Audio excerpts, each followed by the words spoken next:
Yep. Okay. Well, thank you for the short introductory. We wanted to get straight into the Word today. And no PowerPoint provided for our Bible verses, so please grab your Bibles. Make sure you're next to your Bibles or next to someone who has a Bible, and so you don't miss the blessing of the Word. Amen? Amen. Thank you for your prayer. Beautiful prayer. Thank you so much. Thank you for your singing. Let's get straight into the Word. I'd like for you to open up your Bibles to the book of Numbers.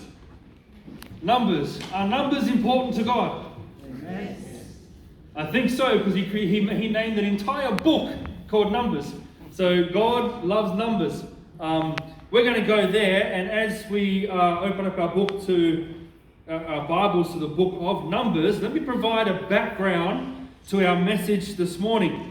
And if you have been following your Sabbath school lesson, this is going to be a nice refresher. The Sabbath school lesson is so packed with so much truth, and I thought it was nice to spend a little bit more time in some of our lesson studies. So the Hebrews were traveling to the Promised Land, and in Numbers chapter 21. So if you make your way to Numbers chapter 21, and I'll provide this background. So the Hebrews were traveling to the Promised Land. However, they came to Edom, and you know the Bible tells us that the estimated number of Hebrews was somewhere around 2.5 million people that left Egypt. Now that's a big mob, right? And the Edomites turned around and said, "We don't want you coming through our land. You're not coming this way." And so I don't know how big their army was to stop the army of 2.5 million people, but they said, "You're not passing through Edom."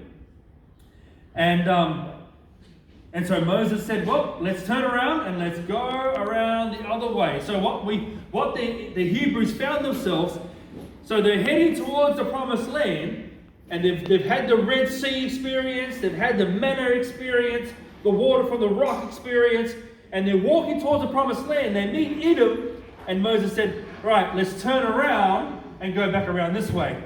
So now their back is towards the Promised Land, and they're walking this way. Now, this bunch of people would complain about anything possible. Do you think they were murmuring, complaining about turning their backs to where they were supposed to go? Yeah. Do you think that was possible? The Bible says that there was a lot of murmuring and a lot of complaining. So the Hebrews found themselves walking with their backs towards the Promised Land through the Arabian country. Does anyone know what the major geographical area of Arabia is made up of? Desert. It's made up of desert. Harsh, unforgiving desert. And so now we're going to pick up in our Bibles where they were walking away from the Promised Land, and they turned to go through the Arabian desert. So let's read in Hebrews. Talking about the Hebrews. Numbers chapter 21. In Numbers chapter 21, and we will start with verse. Get to Numbers. We will start with verse 4. Numbers chapter 21 and beginning with verse 4. Then they journeyed from Mount Hor by the way of the Red Sea to go around the land of Edom. The reason why they're going around the land of Edom is because they said, "You're not coming through this way." So we've already touched on that. And the soul of the people became very discouraged on the way. And the people spoke against God and Moses. "Why have you brought us up out of Egypt to die in this wilderness? For there is no food, no water, and our soul glows," what is it? "This worthless bread." This worthless bread have you ever eaten worthless bread? When I was growing up, there was times that we'd go, as young kids, we'd go to make our lunches, and we'd open up the bread bag, and we'd pull the bread out, and you have to pick those little green and white spots off your bread. That's the only bit. That's worthless bread, right? And we still had to butter that with whatever we had to disguise the flavour and the smell, that moldy bread. That's worthless bread. The bread that the Hebrews were talking about here was that sweet coriander flavour type of bread that fell from heaven, which is called manna. And you know the Hebrew term for manna? You know the interpretation is, what is it? That's what they call this bread, manna. What is it? It's bread. They had got sick of eating this bread from heaven. And then you hear in their own words, and our soul loathes this worthless bread. They were complaining. They complained that there was no water. They complained that they're walking back away from the promised land. There was no fresh food. The desert was hot by day and cold by night. And this worthless bread that God had provided by a miracle to make sure that there was food in their stomachs. They were complaining against Moses for his leadership, and they were complaining against God for his delivering. Why have you brought us into this desert to die? Isn't it interesting that at this point slavery looked better than freedom? Isn't it interesting? How many times in our life, when we break the bonds and our chains towards our slaves and towards the things we've been enslaved to, that we find ourselves in freedom wanting to go back to the things that we were enslaved to? So funny how the devil can make slavery look enticing. Interesting. Let's go do a little bit of reading now from Numbers chapter 21 again, and we'll go from verse 6. So the Lord sent fiery serpents among the people, and they bit the people, and many of the people of Israel died. Therefore the people came to Moses and said, "We have sinned, for we have spoken against the Lord and against you. Pray to the Lord that he takes away the serpents from us."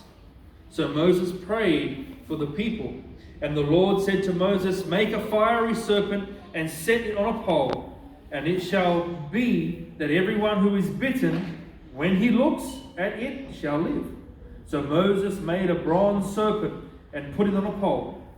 And so it was, if a serpent had bitten anyone, when he looked at the bronze serpent, he lived. What's interesting here is that God led the children of Israel by a cloud of fire by night and a cloud by day. So when they came to the Edomites and they said, "You're not coming through here," the cloud went this way. You understand? The cloud turned towards the Arabian desert with their backs towards the promised land. And God has set their path through. Well, the Bible puts it very clear. Arabia is known as a wild desert infested with snakes and scorpions. They could be walking on this lush land, and then God turns them away and says, "Let's go through this way. We need a wilderness experience. Let's see where we are when we go through a little bit of trouble, when we're tested a little bit at times, and let's see where our relationship with God, where it lies." I like how the SDA Bible commentary suggests that the desert,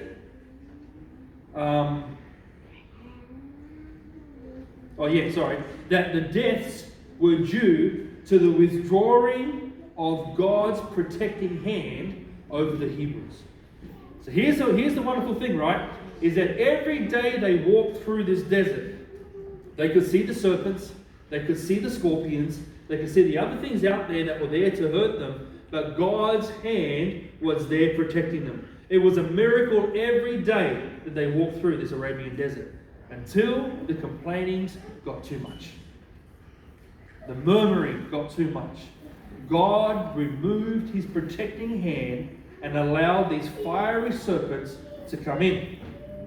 Every day was a miracle of God's protection from the infection of the snakes and of the scorpions that they were walking through.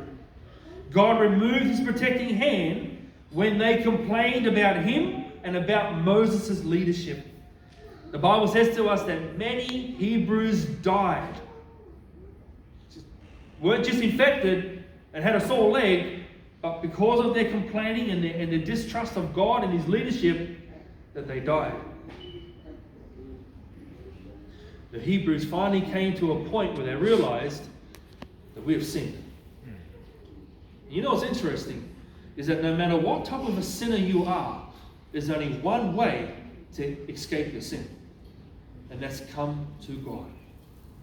The Hebrews had complained. The Hebrews had murmured against God, but the Hebrews knew their only safety was coming back to that God who had led them into that position. Sometimes we find ourselves in areas and in places that we just say, what am I doing here? Why am I here? What am I supposed to learn? Sometimes we don't ask that question until we're coming out of that situation. But God wants us to know, what am I supposed to learn in this experience? And you know, we can have safe assumptions here that God wanted the children of Israel to know that I am Jehovah Jireh. I am your provider. God wanted the Israelites to know. God wanted them to know, no matter you're in a desert, I can make it rain, I can make a well, I can provide food for you wherever you are. Just trust in me. So the Bible says to us that Moses was asked to build a serpent, to make a serpent. Moses was instructed by God to construct a serpent, put it on a pole, that everyone was instructed to look at the serpent if they were bitten, when they were bitten, to look at the serpent lifted up on the pole, and they would be saved from the attack of the serpent. You know, sometimes what the Bible doesn't say is just as important as what the Bible does say. Are you following me with this? What the Bible doesn't say is just as important as what the Bible does say. The Bible doesn't say that people were just having a glance, but we know that the pole was put there and many people died because the way they looked at this serpent on the pole would have been looking, but not through a look of faith. It would have been looking. Now, let me do an experiment here, right? I came in earlier and I rigged baskets on top of you with violent snakes. Okay? And when I ask the boys at the back, you don't know where they are, when I ask the boys at the back, when I do a certain click, they're going to press a button and all these snakes are going to fall in your laps. Alright? Are you ready? Are you ready? Oh, by the way, I'm going to have a pole here with a little serpent on it and saying, just look at this, guys. Look at this and you'll be alright. How many of you people will be looking at that and not at the fiery serpent sitting in your lap? No. Hey? Which one? Once we put ourselves in that situation, we realize just how challenging it would have been to keep our eyes on that serpent that God had told Moses to create, than to worry about the ones that are biting you at your ankles. You see, God wants faith in the midst of trial. God wants faith. And we can see here that God was saying to Moses, it's only through a look of faith at the serpent lifted up on a pole that would save them. It's only through a look of faith. A look unaccompanied with faith would provide no relief from the fiery bites of the serpent and the death that it would eventually bring. It took a look of faith to save them from the disaster that their complaining and their murmuring found themselves in. Now, once again, the SDA Bible commentary suggests that Moses had, when he was building this, he articulated to them that this serpent represented the coming Savior that would save us from our sins and from the places we got ourselves in. The Bible commentary, SDA Bible commentary, suggests that this is what Moses suggested to the Israelites. That this, by looking at this, represents someone who is going to come. Because what's our second commandment? Who knows what the second commandment is? Thou shalt not make any graven images and worship them. Is this a contradiction in the scriptures? Have we found a contradiction somewhere? No, I don't believe we have. I think we've found a type which will eventually become anti-typical type. And we have a type here of a type of salvation that will come from an attack from a serpent.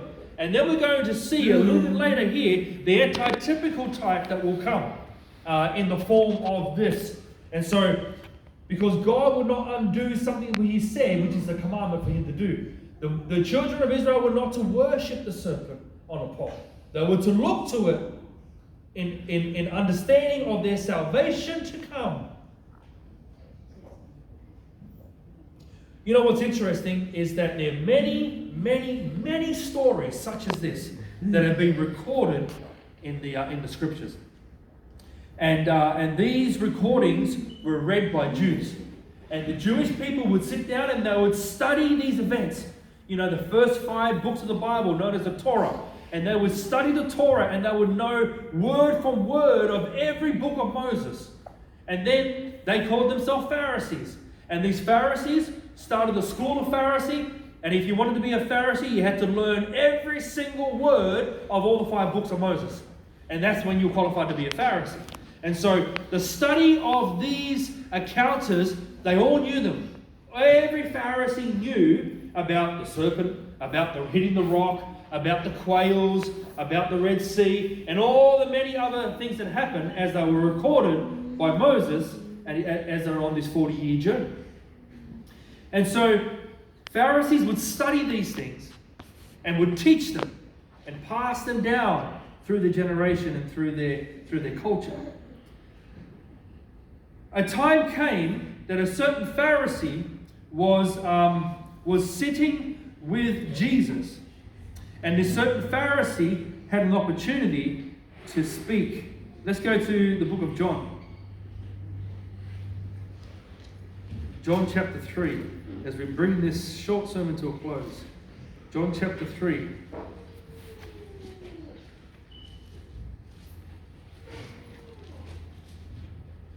A Pharisee, unbeknown to him, was about to have a meeting with someone talking about the type, and he was sitting with the anti-typical type of the very story that was recorded in the books that they studied, and sitting right in front of him, and he did not know it. The Bible says to us in John chapter 3, verse 1, it says, "And there was a man of the Pharisees named Nicodemus, a ruler of the Jews. This man came to Jesus by night and said to him, 'Rabbi, we know that you are a teacher come from God, for no one can do these signs that you do unless God is with him.'" Nicodemus is putting God, the creator of the universe, at the level of a teacher. What did he call himself? A teacher. You see what's happening here? Nicodemus is saying, we know that you have come from God, and in his own thinking, he's saying, we believe we've come from God too, because we're teachers as well. So you're at the same level of us. You're a teacher of Israel. And Jesus cuts straight through that, and he starts dialoguing with him about being born again. However, let's come down to verses 14 and 15, which was our memory verse for our lesson study this week. The Bible says to us in verse 14, the Bible says to us, and as Moses lifted up the serpent in the wilderness, even so must the Son of Man be lifted up, that whoever believes in him should not perish, but have everlasting life. You know, Nicodemus is sitting in this dialogue with Jesus, and as Jesus is talking about being born again, unless a man is born of water and spirit, unless a man is born, he cannot see the kingdom of God. And Nicodemus is stumped. Must a man enter into his mother's womb again? How is that possible, Lord? Nicodemus doesn't know where he's going. And then God starts talking a language that Nicodemus understands. As the serpent was lifted up in the wilderness, even so must the Son of Man. Now Nicodemus studies this portion of Scripture very, very well. He knows word from word. And Nicodemus is starting to get a glimpse now that you are our salvation. You are the one that's come to save us. You haven't come as a king. You haven't come to break the powers of Rome, kick them out of their palaces, and occupy their palaces. That's not why you're here. We understand now, you need to be lifted up in order to save. You need to be lifted up. The same look of faith is needed when looking at Jesus on the cross today. The same look of faith. Just like the Israelites, when they were told to look at the serpent up on the pole and you will not die, the same look of faith towards Jesus. And what's the promise? Let's go to John 3. We can go 15 as well as 16. Let's read both verses. That whoever believes in him, let's all read that last bit together, shall not perish, but have everlasting life. We can see the same result by looking at the serpent in the wilderness, by being attacked by the serpent, as we do of Jesus on the cross, who we are being attacked by the serpent. And we can see the same result is that if we have a look of faith towards Jesus, who was the type in the wilderness and the antitypical type at the cross, the same outcome is we shall not die. You know, what Jesus does here at the cross is that he brought everyone to a common place. Is that all of us need the cross, you know, if we want to live forever. If we want to have that opportunity to live in the realm of eternity, only where God lives, well, there's got to be a cross involved. There's got to be an experience with the cross. It's a look of faith to the cross where we find our salvation. Just like with the Hebrews complaining about food, about water, the heat, the desert, all the other wild beasts that are there, this worthless bread from heaven, open the way for the enemy of righteousness to attack God's people. You know what would be an interesting assignment? And I wonder who would ever be brave enough to do this.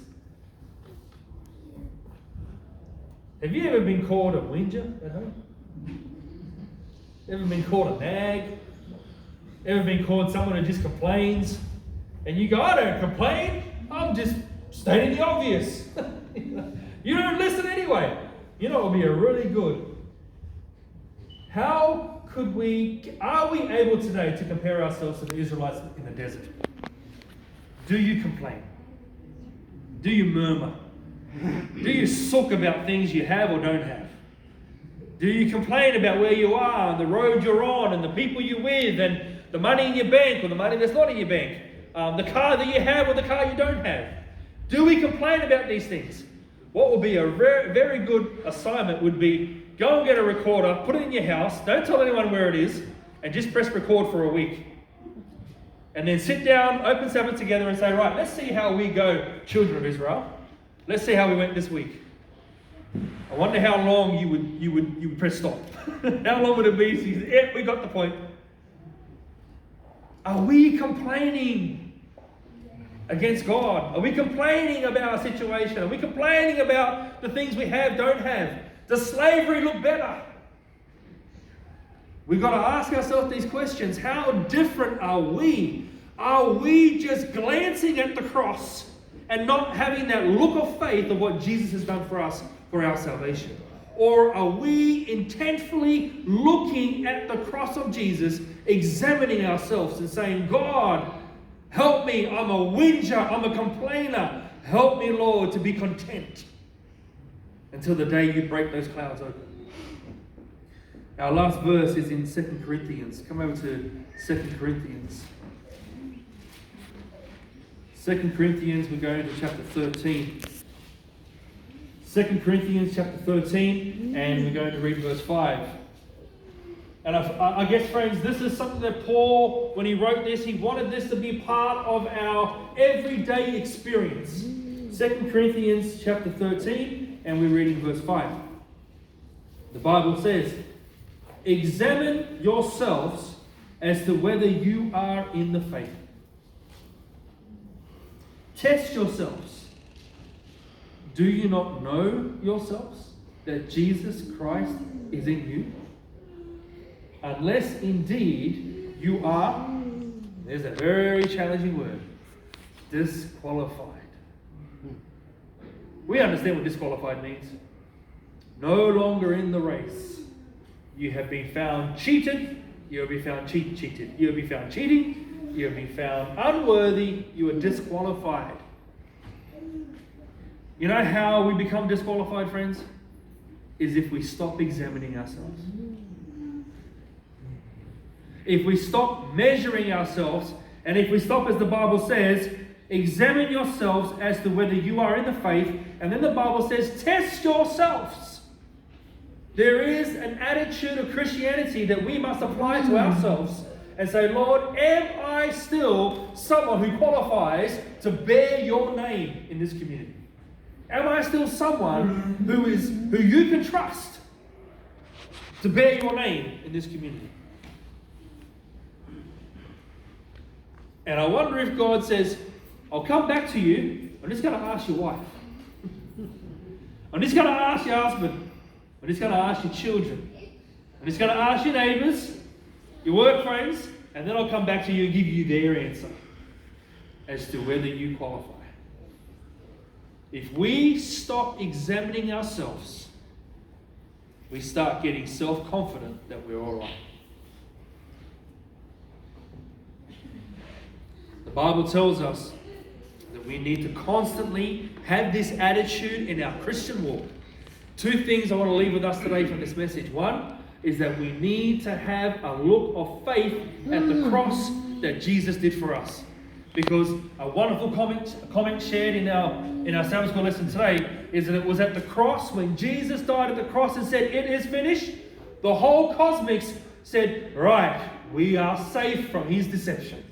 We are safe from the devil coming in, trying to lure us away. He can no longer come here. We are safe. That's one area where it said it is finished. Look to the cross and have a look of faith.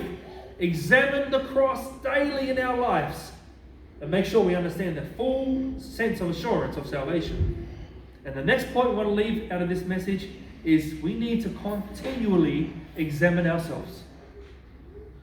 Examine ourselves and say, Lord, search me and try me and see if there's any wickedness in me. Do it while we can confess our sins.